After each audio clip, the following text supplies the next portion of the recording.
আপনারা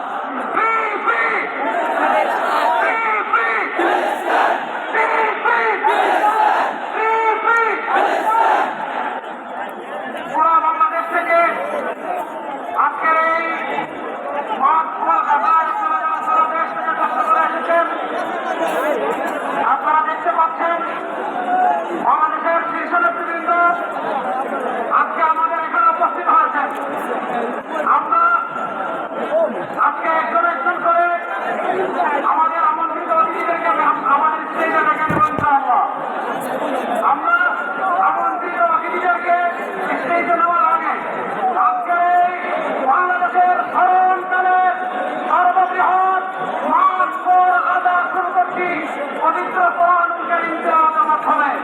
আজকের এই মাঠ আদার সূচনা দেবে আমাদের আমি উপস্থাপনা করার জন্য অনুরোধ করছি আমাদের অন্যতম মুখপাত্র সাইফুল ইসলাম হাবিব বাবাকে।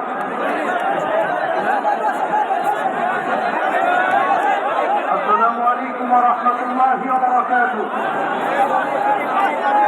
আহলান ওয়া সাহলান মারহাবান বিকুম। আপনাদের সবাইকে আমাদের এই আয়োজনের পক্ষ থেকে জানাচ্ছি অনেক অনেক মোবারকবাদ এবং অভিনন্দন।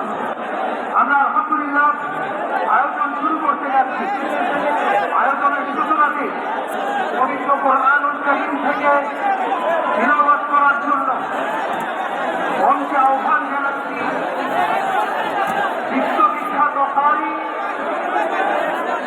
বাংলাদেশের কথিত দশা আলেমে দ্বীন, আন্তর্জাতিক খ্যাতি সম্পন্ন কারি আহমদ বিন ইউসুফ হাফিজাহুল্লাহ।